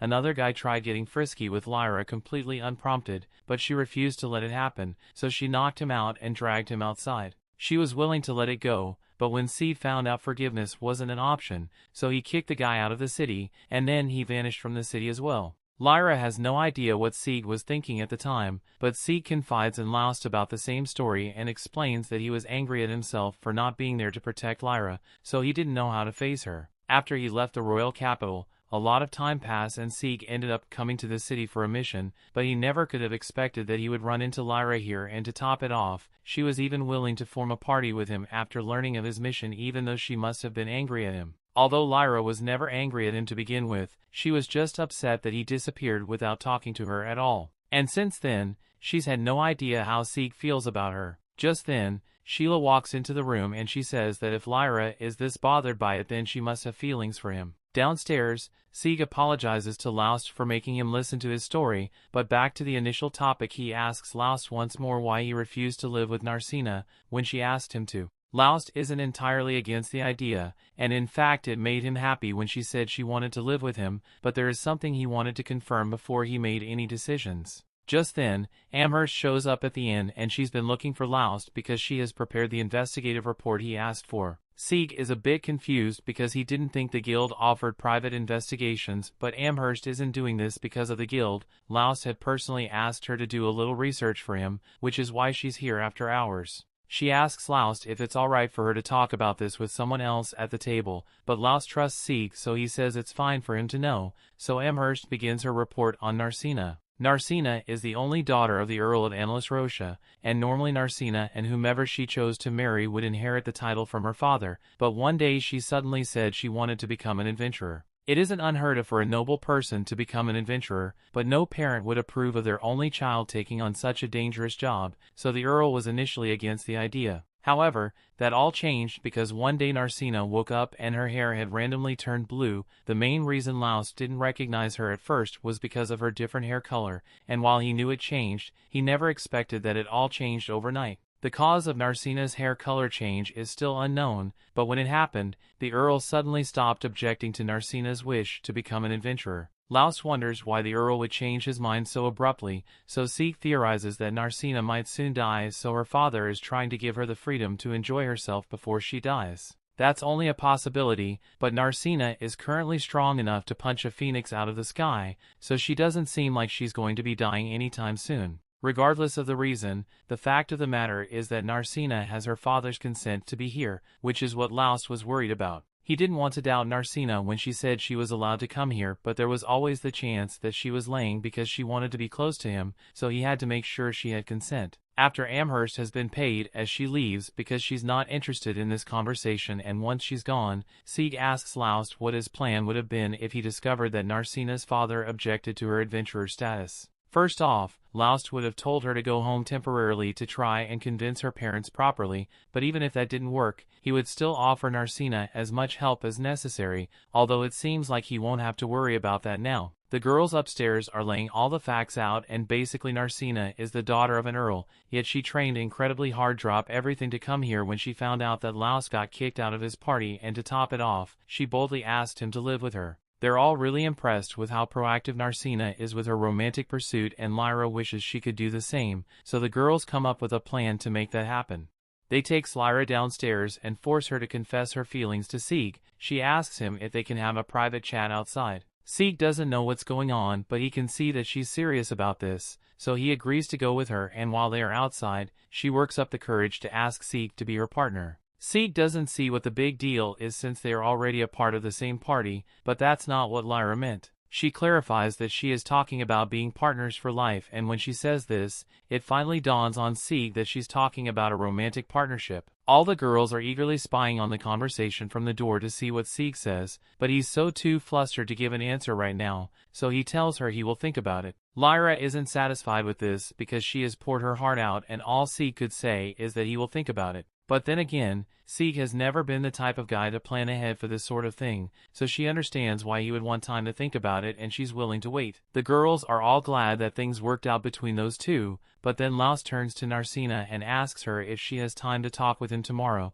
because there's something important he wants to tell her.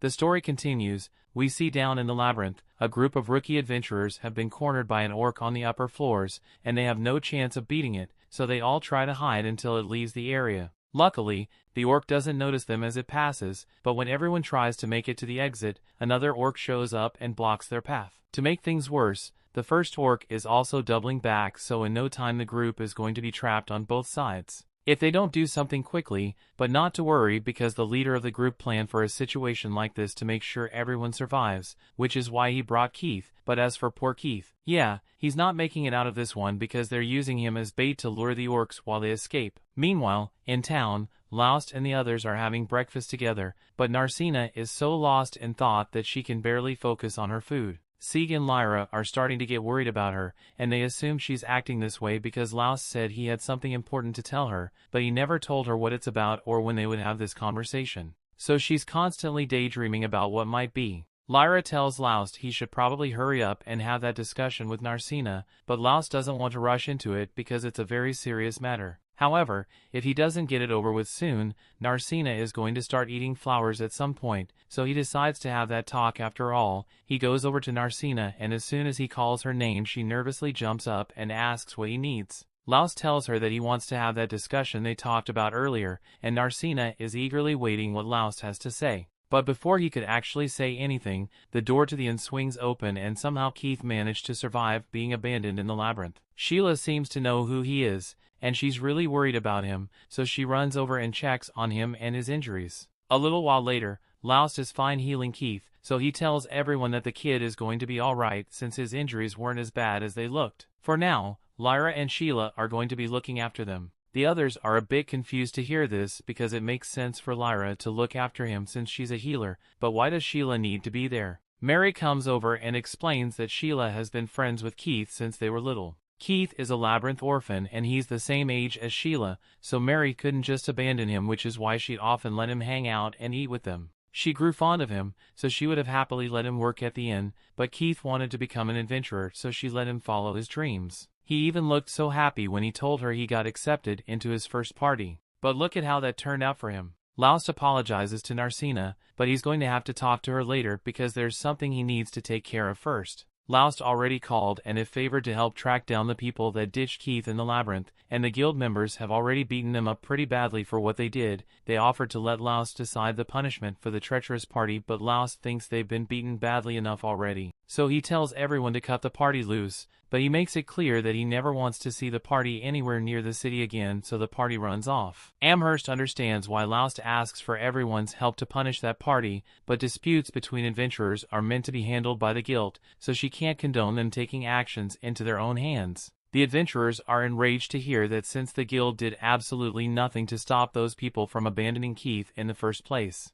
and it's not like they were taking any other actions to get justice. Amherst admits that the guild's response to these kinds of situations is pretty lacking, but she has orders from management that she has to follow. Just then, Hansam shows up and starts scolding the adventurers for daring to take matters into their own hands and banish that party. He tells them they had no right to do that, but the adventurers clap back and yell that Hansam has no right to say that to them when he did literally nothing to solve the problem. But Loust tells everyone to calm down and says he will talk to Hansam to air out their grievances. Once Loust meets with Hansam, he explains everything that happened, and while Hansam still isn't pleased that the adventurers handle it by themselves, now that he knows the full story, he understands why they did it. Loust asks him why he doesn't do anything to prevent these kinds of situations, because other cities at least have policies in place to protect labyrinth orphans from being treated as bait. But Hansam counters with the simple question, and asks if any of those policies would be enforceable down in the labyrinth. Cities can make all the fancy rules and regulations they want, but if it doesn't result in any beneficial changes,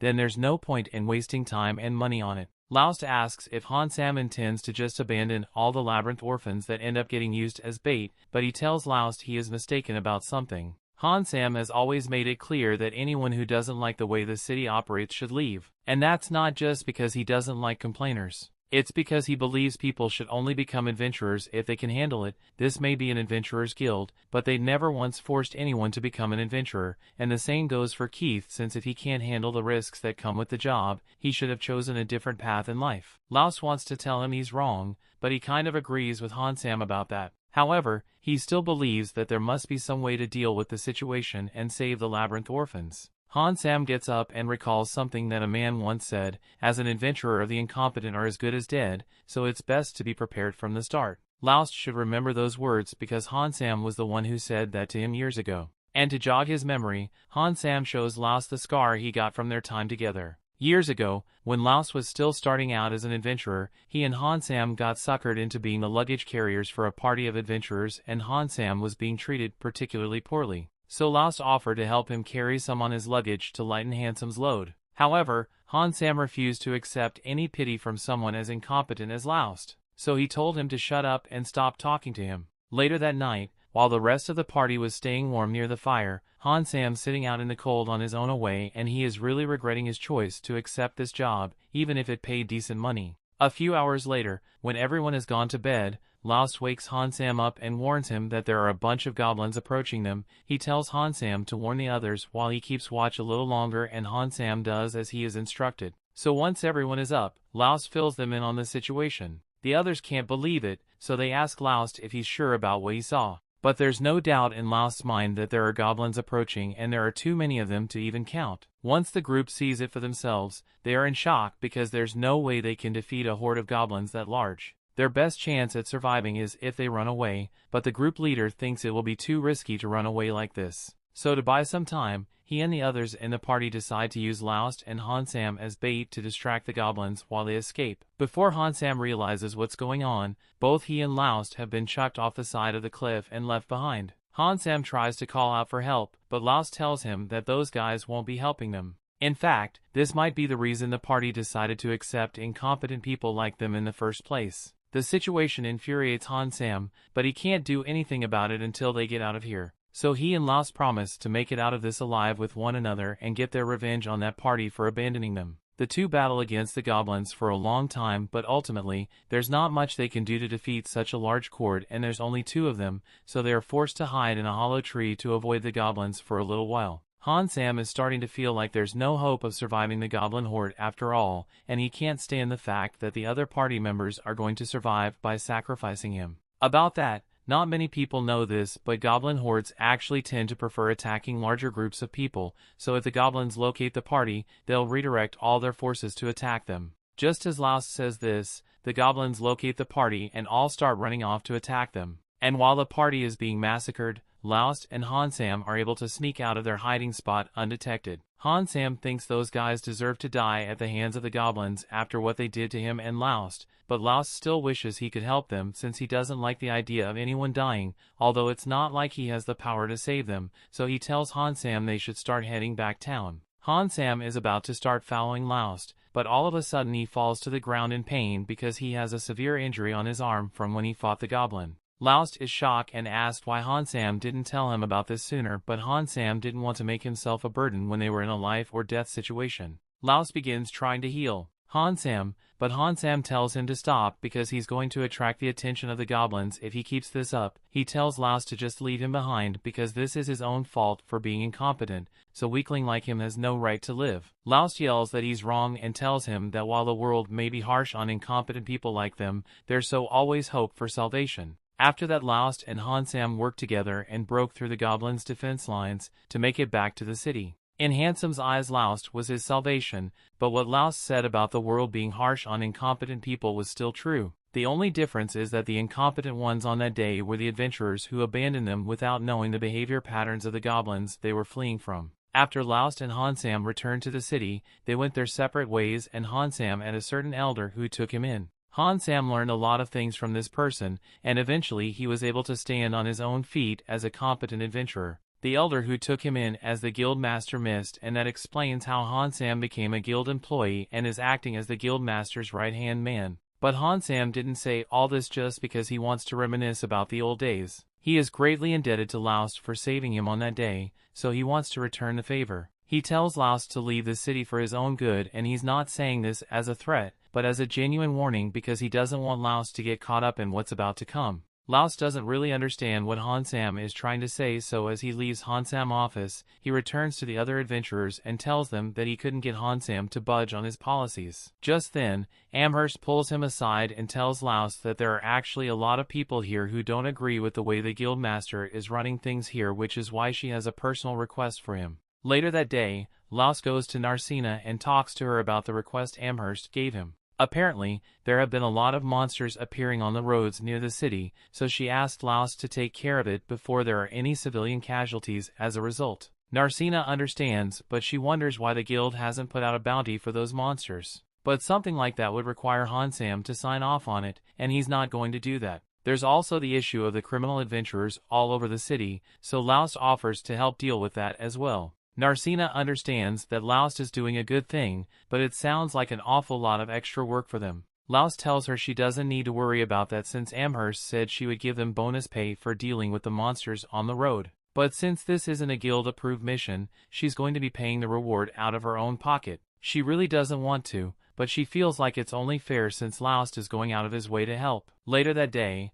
Hansam goes to meet with the guild master and brings him a letter that arrived from the Prime Minister. The letter is basically a reminder from the Prime Minister for the guild to keep an eye on Narcina. But Hansam doesn't understand why Narcina would be important enough for the Prime Minister of the land to be so interested in her. He asked Miss for an explanation, so Miss tells him about the story of the evil dragon and the sleeping princess is a popular fairy tale in this world, where the princess sacrifices herself to defeat the evil dragon, but Miss tells Hansam that it is not a mere story. It is a prophecy that must be fulfilled and the sign that someone has been chosen by the gods to sacrifice themselves, as the sleeping princess is the sudden manifestation of blue hair, a description that perfectly matches Narcina. The story continues. We see our group heads out to the plains and soon spot the horde of goblins that have been attacking travelers in the area. Lyra suggests that they could sneak up and ambush the goblins or attack them from a distance, but Laust thinks the best course of action would be to attack them directly. If they attack from a distance, it will be easier for some goblins to survive and escape, and then they would just attack again sometime in the future. But if they fight head-on,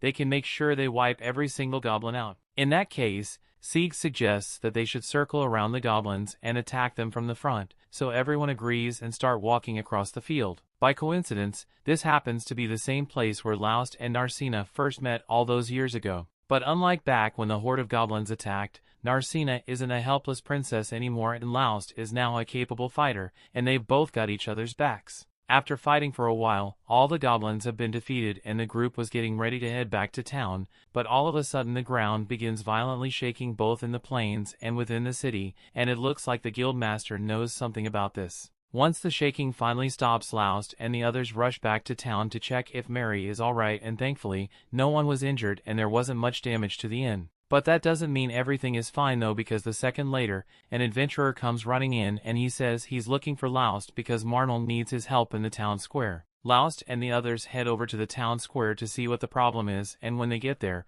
Marnell is relieved to see that Loust actually showed up. He points to the fields outside the city, and even though Loust and the other just finished dealing the huge horde of goblins, there's somehow an even bigger horde of goblins outside there. There are even a few hobgoblins mixed in there, so if those goblins were to attack the town right now after all the chaos from the earthquake, it would lead to an absolute massacre. Marnell doesn't want to let that happen, which is why he wants to take the goblin out before they make it to the city, and he would like Loust to help out. However, he hasn't reported this to the guild yet, so it is likely it won't get paid for their work. But Loust and the others say they are fine with that as long as the town remains safe. They all head out together and begin slaying the goblins one after another, and when Loust goes up against the hobgoblin, he manages to slice his arm off in one go. However, to his utter shock, the hobgoblin starts hurling death threat to him, and the regular goblins start doing the same. Everyone is freaked out because as far as they know, goblins are meant to be able to talk, and this is the first time they've ever seen something like this. But nevertheless, the goblins' strange behavior doesn't change their mission,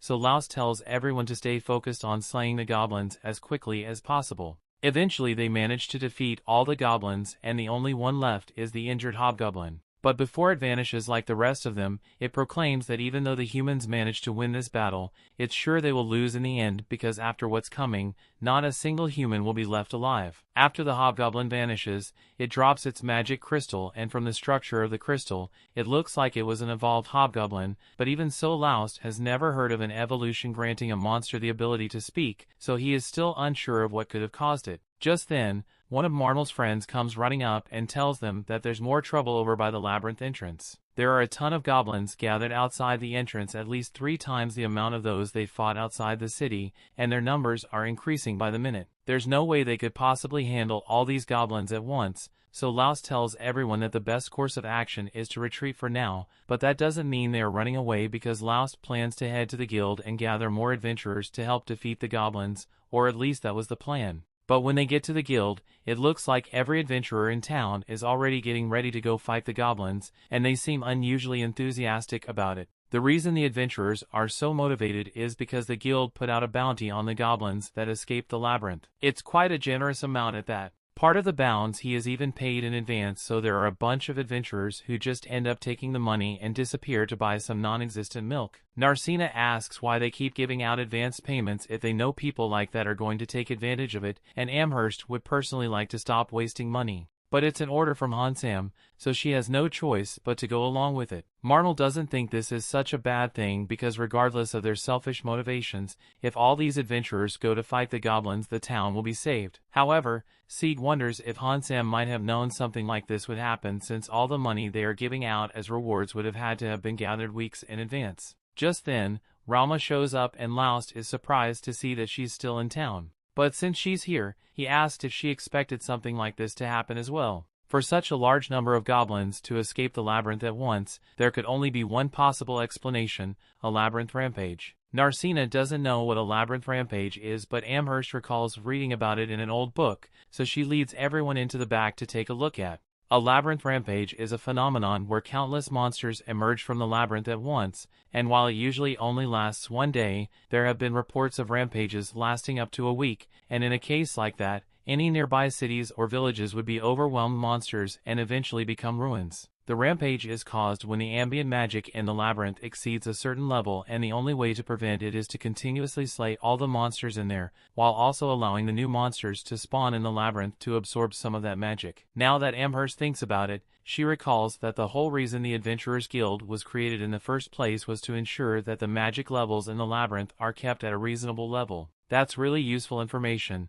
so the others are a bit upset that Amherst didn't mention it till now, but her defense was only mentioned once during guild staff orientation, and no one pays attention to that. Ralma doesn't blame Amherst for not taking that part of their orientation seriously, since the last time a labyrinth rampage actually happened was over 100 years ago, but then again, 100 years isn't that long when we're talking about a disaster like a dungeon rampage. It is still recent enough for there to be well-documented reports about it. so anyone who's been in the adventurer business for a while should have heard about it. Marnell finds it strange that even though Mardat is one of the largest adventurer cities out there, it wasn't able to slay enough monsters to keep the magic levels in check. It's almost as if this rampage was intentionally caused, but speculation won't get them anywhere right now since the rampage is already in progress, so Rauma asks Laust what he wants to do about it. A little while later, Laust and a couple of others are helping the people in the area move all their stuff out. But Narcina asks if all this is really necessary. Laust doesn't like the idea of using other people's stuff either. But if the rampage ends up lasting several days, then no matter how hard the adventurers tried, there's no way they will be able to last long enough. Inevitably, the city is going to suffer damages, so the best they can do is get ready and create a barricade with all this stuff to minimize that damage. Down the road, Marnell is yelling at Keith and the other kids for trying to go fight the goblins as well. Keith and the others think it's the right thing to do since this place is their hometown and they want to fight to defend it. But in all honesty, Keith and the others would probably die the second they set foot on that battlefield, so Marnell won't let them go. He tells them that they can fight for their home in the future when they are more competent as adventurers, but getting themselves killed won't do anyone any good. So if they really want to help, Marnell suggests that they should play support roles for the adventurers engaged in combat. Things like transporting injured people or sending messages back and forth will help the fight go smoother in the long run. Keith and the others understand what he's saying, so they all agree to support the adventurers and run off to get started. A little while later, the goblins show up the city entrance and the adventurers are all posted outside to intercept them. So as the battle begins, they seal off the entrance with some carts and begin attacking the goblins inside. It is an intense battle as there are even mid-level monsters showing up. And Laust hadn't expected the monsters to show up in just half a day, so he blames himself for being unprepared. However, Rauma assures him that it's not his fault since along with everyone else, this is Laust's first time experiencing a labyrinth rampage. So no one expects him to be fully prepared, but if he still feels guilty about it then he's just going to have to fight with all his heart to make sure everyone survives. Aside from the goblins there are also 2 liches floating in the air, and these ones can talk as well, so they start yelling that they will kill all the humans, but Rauma isn't interested in hearing their chant, so she starts shooting fireballs at the monsters and Marnell orders everyone to attack at once. With their combined effort, they're able to take out every monster in the initial wave. But just when Rauma thought they were done, the second wave of monsters showed up and attacked. Narcina asked her Rauma if she can blow them up with another fireball, but Rauma is exhausted, so she isn't going to be able to help for a while. If that's the case, Sieg decides to handle the monsters instead, and since Lyra is taking care of the healing, Laust decides to join him as well. They both do their best to take on the goblins and they are holding their ground pretty well, but then Sieg accidentally trips on one of the goblins' clubs so his defenses are left wide open and the goblin is about to use the opportunity to smash his head in. But the last second, Sieg's master Ronaldo dashes in to save him. This is our first time seeing Ronaldo, but he's the one who trained Sieg and gifted him that magic sword he's always using. However, Sieg isn't the only one who has a history with Ronaldo here because Laust and Narcina and Rauma all know him as well. Ronaldo was the one who taught Laust how to use a sword and for a while he also acted as a Narcina's personal swordsmanship teacher, although she ended up deciding to go with martial arts instead. He's also old friends with Rauma, so he jokes about her being a fire demon, and that gets Rauma angry so she launches a fire blast at him.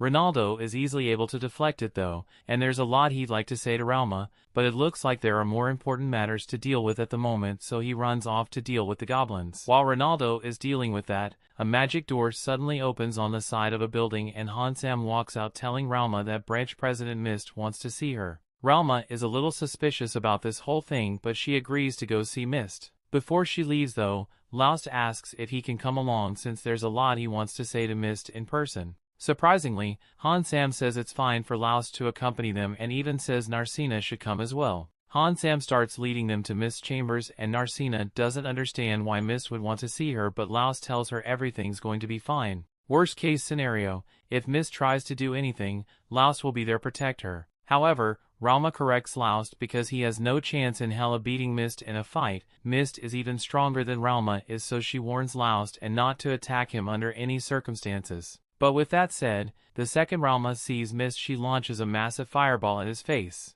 Of course, Mist remains completely unharmed, but he scolds Rauma for being so reckless because she nearly burned his precious clothes. This is the guild branch president Mist and he's the last elf alive in this world. That brings the episode to an end. Thanks for watching. Want next part? Subscribe the channel and turn on notification bell.